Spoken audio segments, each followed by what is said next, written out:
हम जमाते इस्लामी का समर्थन स्वीकार करेंगे क्योंकि जमात ने कह दिया है कि अब वो शरिया आधारित राज्य नहीं चाहते और संविधान को स्वीकार करते हैं।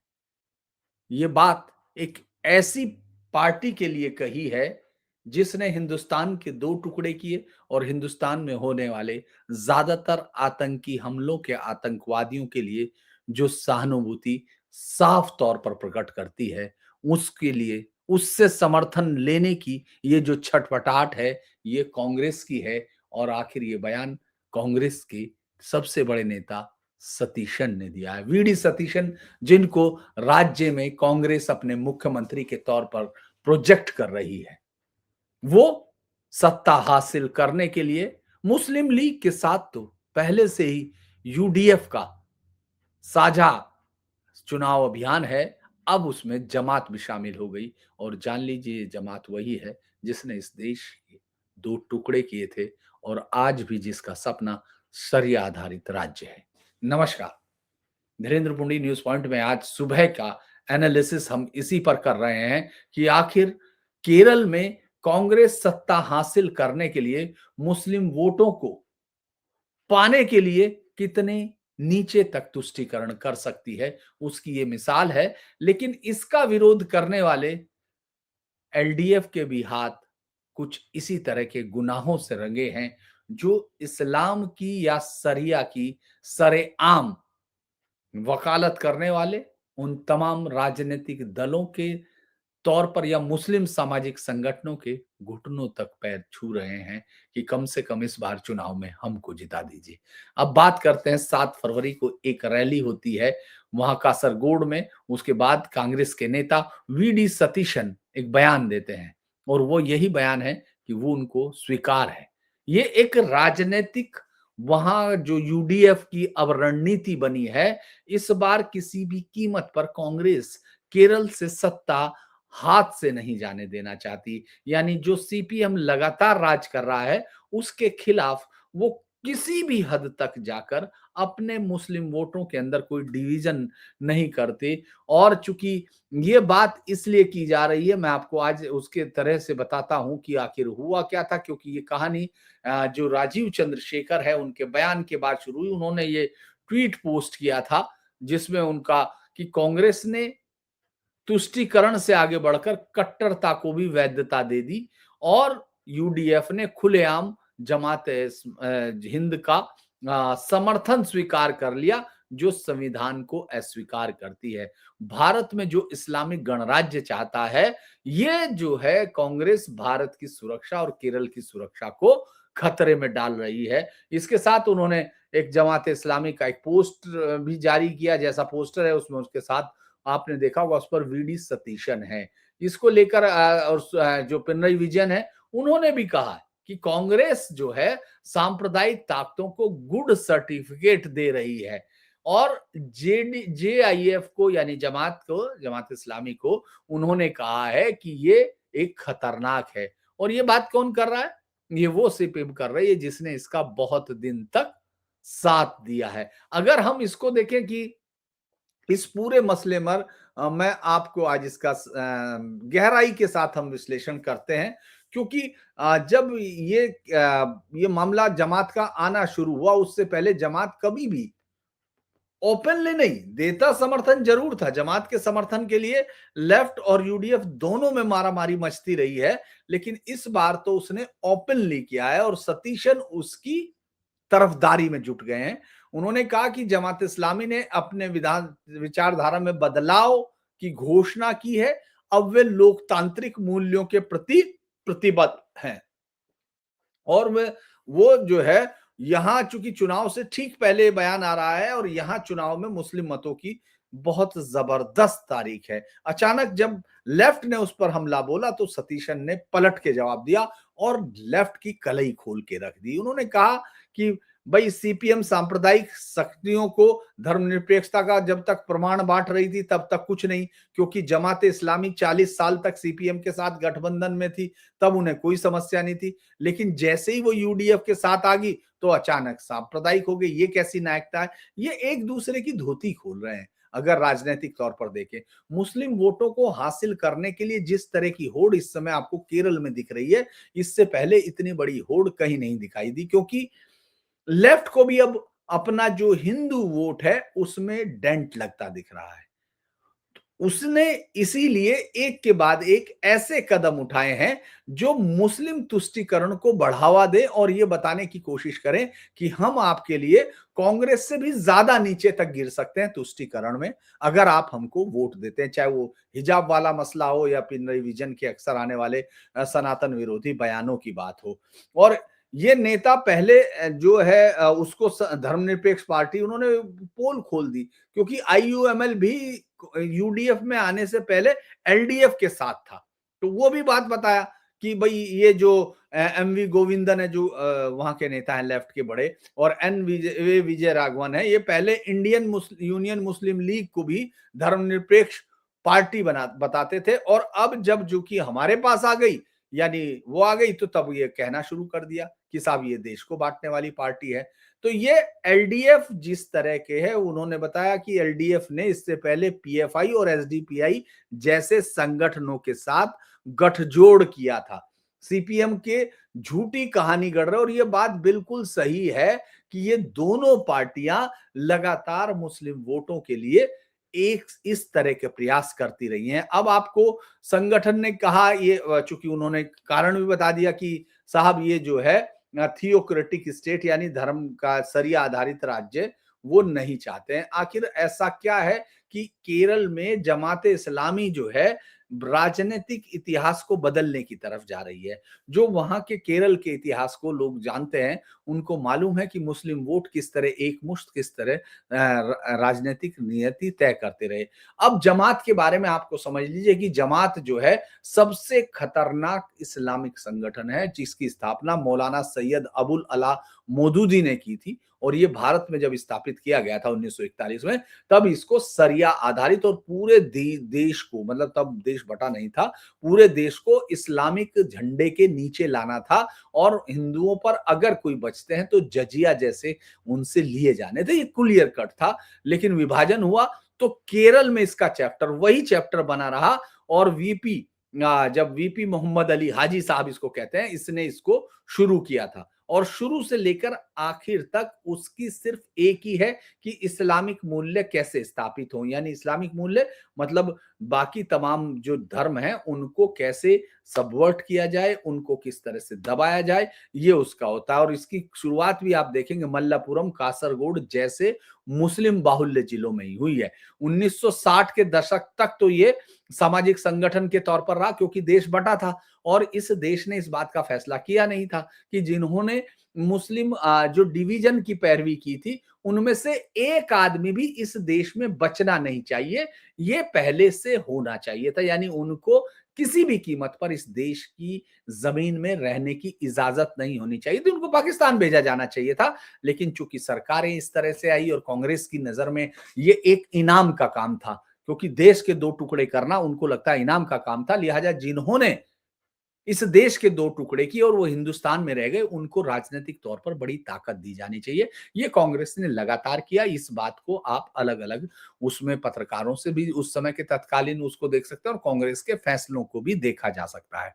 तो ये शुरुआत में ये डरा हुआ था, तो मैंने बताया कि अब ये जो बच गए खुद डरे हुए थे। तो ये शुरू में इन्होंने क्या किया कि एनजीओ टाइप काम कर दिया, मदरसा, चैरिटी और इस्लामी। लेकिन धीरे-धीरे जैसे शुरुआत में इसने इंडियन यूनियन मुस्लिम लीग को समर्थन दिया, जो यूडीएफ का हिस्सा है, 1977 के दशक में इसने जेआईएच ने सबसे पहले पॉपुलर फ्रंट ऑफ इंडिया, यानी जिस पर अब बैन है सरकार की तरफ से, जिसने 2047 तक इस देश को हथियारों के दम पर, वो लोग हथियारों की ट्रेनिंग दे रहे हैं। आपको मालूम है किस तरह से वो सुरक्षा वो कर रहे थे, किस तरह से जो पटना के पास एक छापा पड़ा था, उसी में ये इसका पीएफआई का 2047 का प्लान भी पहली बार डॉक्यूमेंट्स में मिला था, जिसमें इस देश को कैसे इस्लामिक कन्वर्ट करना है। उसमें धर्मांतरण है, उसमें हिंदुओं की हत्याएं हैं, उसमें इनके नेताओं की हत्याएं हैं, और उसमें आपने देखा होगा बहुत जबरदस्त तरीके से शारीरिक शिक्षा और हथियार चलाने की ट्रेनिंग दी जा रही थी।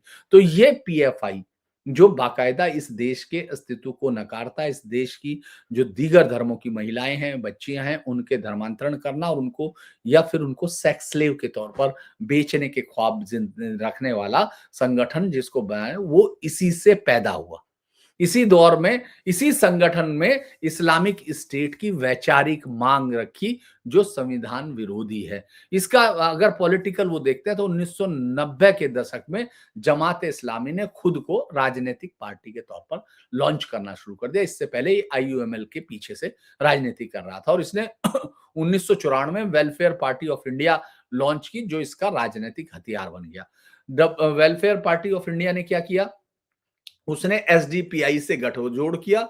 2004 के चुनाव में पहली बार सीट लड़ी, असफल रही, लेकिन 2018 का जो नीलांबुर उपचुनाव था, यूडीएफ ने जेआई और डब्ल्यूपीआई के समर्थन से ये सीट जीती और जो लेफ्ट का गढ़ है उसको काटा और वहीं से इस पर लगा कि कांग्रेस रेडिकल के साथ गठजोड़ कर रही है। लेकिन ये बात सिर्फ रेडिकल की नहीं थी, जमात का जो इस्तेमाल है, जमात दोनों पॉलिटिकल पार्टियों का इस्तेमाल या दोनों पॉलिटिकल जो गठबंधन है उनका इस्तेमाल करती रही जब तक बीजेपी वहां नहीं पहुंची और तब तक वो अपनी मर्जी से खेलती रही।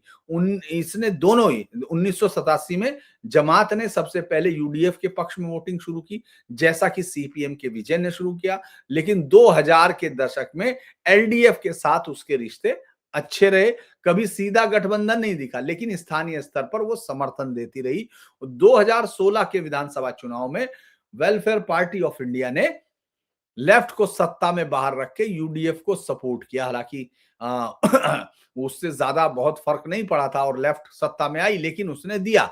और 2021 के चुनाव में भी जमात ने एलडीएफ के खिलाफ प्रचार किया, यूडीएफ को फायदा हुआ और इससे, लेकिन सीपीएम ने क्या किया, मतलब एक देश को तोड़ने वाली पार्टी का क्या नाम दिया, उसने कहा हिंदुत्व है। यानी जमात बिल्कुल ऐसे है जैसे हिंदुत्व है। और अब चूंकि वायनाड का उपचुनाव जब दो लोकसभा का हुआ था, आपको याद होगा, तब भी पिनरई विजयन ने यह आरोप बाकायदा सोनिया प्रियंका गांधी पर लगाया था कि उसने जमात का वो किया हुआ है। और उन 2025 में जमात ने यह माना कि वो संविधान को स्वीकार करती है। आप ये सोचिए कि वो संविधान को 2025 में मान रहा है, इससे पहले उसका कोई भी रिश्ता वहां नहीं था। अगर हम लोग जमात का, ऐसा नहीं है कि जमात होनी थी 2011 के चुनाव में, और जमात का ये कम से कम 25 सीटों पर असर है। ये जान लीजिए, ये जो घुटनों के बल गिर रहे हैं ये राजनेता, ये यकायक नहीं गिर रहे हैं, क्योंकि 25 सीटें यानी जहां भी मुसलमान है वो इस तरह की पार्टियों को वहां वोटिंग पैटर्न में हमको दिखता है कि जो इस तरह की मांगे जो हार्ड लाइन हो, जो शरिया पर हो, जो देश के संविधान से सीधा उसको निगेट करती हो, तो भी अगर वो ये बात कर रहा है कि हम शरिया लाएंगे, वो उसके प्रति वोट करने में कभी कम नहीं होते। अगर हम लोग देखेंगे 2011 के चुनाव से देखते हैं, 2011 का जो केरल विधानसभा का उपचुनाव था, वहां सीपीएम को मजबूत करने के लिए व्यापक समर्थन दिया था और 140 में से 124 सीटों पर एलडीएफ का समर्थन किया था जमात ने सीपीएम के। और फोकस क्या था, वही मल्लापुरम, कुन्नूर, कोझिकोड, पलक्कड़ और तिरुवनंतपुरम में जहां भी मुस्लिम वोट है वहां उन्होंने उनको दिया और उसका फायदा क्या हुआ, एलडीएफ को फायदा हुआ। और लेकिन अच्युतानंदन जैसे, जिनको फिर बाद में पार्टी ने एकदम बाहर कर दिया, वो हालांकि 94 तक अपना मुख्यमंत्री और वो सब बनते रहे, उनको उन्होंने कहा कि ये साहब सांप्रदायिक है, लेकिन ये समर्थन वामपंथी दलों को मजबूत करने के नाम पर लिया गया। 2016 में चूंकि अच्युतानंदन और तमाम लोगों से निराश जमात ने कि बहुत ज्यादा उनको फायदा नहीं हो रहा, ये घुटनों के बल और गिरना था, उतना नहीं गिरे, लिहाजा उन्होंने यूडीएफ को इस बात के लिए तैयार कर लिया कि वो और गिर जाएगी। तो उन्होंने यूडीएफ को अप्रत्यक्ष वो दिया। नीलांबूर, मल्लापुरम, कोझिकोड और कासरगोड में लगभग 10 से 15 सीटों पर उन्होंने क्लियर कट जीत में पूरी ताकत दी।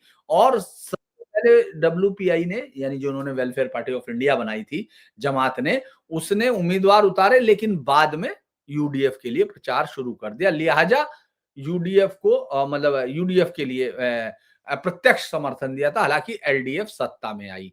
2018 में खुलकर समर्थन दिया गया, जहां यूडीएफ उम्मीदवार को वो मिला। ये पहला 2018 था जब पूरी तरह से दिखाई दिया ओपनली कि जमात का समर्थन अब कांग्रेस को है। 2019 में भी जमात ने पूरी तरह से यूडीएफ के लिए वोटिंग पैटर्न कराया। कासरगोड में यूडीएफ जीती, वायनाड में आपको मालूम है राहुल गांधी जीते, मल्लापुरम, पोन्नानी और कोझिकोड में एकजुट हुआ, यानी 8 से 10 सीटों पर जमात ने कांग्रेस को पूरी ताकत दी। 2021 का आप बात कर लेते, जो इससे पहले का वो विधानसभा चुनाव है, तो जमात ने यूडीएफ के खिलाफ एलडीएफ को कुछ सीटों पर समर्थन दिया, लेकिन मूलतः उसने ओपनली अपनी कोई इच्छा नहीं दिखाई। मावेलिक्कारा में जो एससी सीट थी वहां अल्पुझा और पठानमथिट्टा में एलडीएफ को दिया, यानी 20 सीटों पर उन्होंने इस तरह से पॉलिटिकल वोटिंग की कि वो जो है उनको फायदा हो, लेकिन आईयूएमएल से उसके टकराव शुरू हुए। 2024 का लोकसभा का चुनाव था, जहां वायनाड पे खुले तौर पर आपको जमात का समर्थन प्रियंका गांधी को मिला। पिनरई विजयन ने इस पर आरोप भी लगाए थे। और अब इस बार उन्होंने क्या किया, 2025 चूंकि अब बीजेपी मजबूत होने लगी, तो अब चेंज शुरू हुआ। उन्होंने क्या किया कि उन्होंने कहा जहां भी बीजेपी को हरा सकते हैं वहां उनको वोट दिया जाना, उनके जो भी जीतता है उसको वोट देना है। और यहीं से ये खेल शुरू हो गया और तिरुवनंतपुरम में बीजेपी के खिलाफ उन्होंने बहुत जगह पर वोट किया। और अगर आप देखेंगे तो ये 5 से 15% तक वोटों के अंदर शिफ्ट किया जा सकता है। अब चूंकि ऐसा क्या है कि जमात के हम लोग बहुत सारी चीजें, चूंकि मौदूदी का जो हम लोग जो बता रहे हैं कि जमात का क्या है, मौदूदी ने 1940 में ही भारत को इस्लामिक स्टेट बनाने की मांग की थी। कहा था शरिया कानून वो सर्वोपरि है, संविधान गौण है, और पूरा क्लियर उन्होंने बताया था। अब जो केरल में 1958 से जो चल रही थी, अब ये क्या है, क्योंकि मैं कुछ कुछ उसके बयान देख लेता हूं कि 2018 में केरल में तत्कालीन जो सीएम था उन्होंने ही कहा था कि ये जमात जो है ये खतरनाक है और संविधान विरोधी है। केरल के ही जो 1970 के दस्तावेज है जमात के, वो ये कहते हैं कि शरिया के आधारित ये वो होगा और भारत जो है दारुल हरब है, यानी युद्ध क्षेत्र है जब तक कि इस्लामिक शासन ना हो जाए। और अब चूंकि सतीशन ने फिर वीडी सतीशन ने सफाई दी कि भैया वो संविधान मानने लगा, लेकिन आप अगर उसकी वेबसाइट पर जाएंगे तो आपको ये साफ पता चल जाएगा कि मौदूदी के लेख आज भी मौजूद हैं। यानी जिस आदमी को इस देश का सबसे दुश्मन नंबर 1 होना चाहिए था, जिसकी बात करने वाले को भी इस देश से लात मार के बाहर निकालना चाहिए था, वहां वो पार्टी उसका फोटो लिए हुए है। और इसीलिए ये माना जा रहा कि ये रेडिकलिज्म है। पहले जो गुप्त समर्थन ये दिया करता था जमात, अब वो जो है खुला समर्थन दे रही है। इससे आईयूएमएल में खैर नाराजगी है, लेकिन ये जबरदस्त तरीके से 20 से ज्यादा सीटें टारगेट की जा रही हैं। मुस्लिम वोटों की मारामारी के लिए ये पूरा का पूरा खेल शुरू है। सीपीएम के ही जयराज ने कहा कि सनातन कैंसर है। उन्होंने कहा कि सनातन कैंसर है। हालांकि और विजयन ने सबरीमाला में आपने देखा था कि क्या रिपोर्ट अपनाया था। यूडीएफ के चन्नी ओमेन ने आपको मालूम है भगवा आतंक बोला था, क्योंकि मुस्लिम वोटों के डर के चलते वो गालियां देना चाहते हैं। केरल में सांप्रदायिकता वोट बैंक की चाबी है। सनातन अपमान से हिंदू जो है उसके बाद वो मुस्लिम वोट ले लेते हैं, और हिंदू की कोई मजबूरी नहीं हुआ करती, वो वहां मजबूरी थी और उसके पास कोई विकल्प नहीं था, क्योंकि वो लेफ्ट के आइडिया के साथ उनके साथ वोट करता रहा। तो अगर हम लोग ये जो नया है सनातन को गालियां देना, वो ज्यादा से ज्यादा बढ़ता जा रहा है। क्योंकि विजन ने क्या कहा था, उन्होंने कहा था कि जो रामनवमी जुलूस है वो भी फांसीवादी है। मुस्लिम क्रिश्चियन वोट को बनाए रखने के लिए वो कुछ भी कर रहे हैं। ये जो है हिंदू, इस बात को लेकर वो बहुत सारी बात उसके बाद हो रहा। बहुत सारे लोग अगर हम देखेंगे कि वहां पूरी तरह से जो केरल में है सांप्रदायिकता और जातिवाद दोनों का मिक्स है। लेकिन ये नैरेटिव लगातार इसलिए चलता रहता है क्योंकि केरल में अपने आप को साक्षर भी बताता है, प्रगतिशील भी, 96% लिटरेसी रेट, लेकिन कोई जातिवाद नहीं का प्रोपेगंडा अब खत्म हो रहा है। ये आप सीपीएम से लेके सब पर देखते हैं। और जो यूडीएफ कहते हैं सांप्रदायिकता मुक्त, वो खुद जमात के समर्थन से खड़ी हुई है। ऐसा क्यों है? ये कहा जाता है कि दिल्ली के मीडिया को उन्होंने खरीदा हुआ है। अगर हम प्रोफेसर रिचर्ड हेड्रिक ऑक्सफोर्ड के एक वो है जिन्होंने इस पर स्टडी किया था कि केरल मॉडल मिथक है, सांप्रदायिकता छुपी हुई है। अब बीजेपी उसको उजागर कर रही है। इसलिए अगर हम लोग कहें कि केरल को जो जिस तरह से कांग्रेस ने खुला जमात के साथ समर्थन लिया है, उसके बाद इस बात को बहुत ज्यादा वो नहीं किया जा सकता। जमात का जो अगर आप जाएंगे तो आपको जो चीज मिलेगी उसमें मूल सिद्धांत अनुच्छेद 3 और 4 मिलेगा, जिसमें ये नारा है और सबसे इंटरेस्टिंग है इकामत दीन, यानी सब पहलू जितने हैं वो सब इस्लामिक होंगे।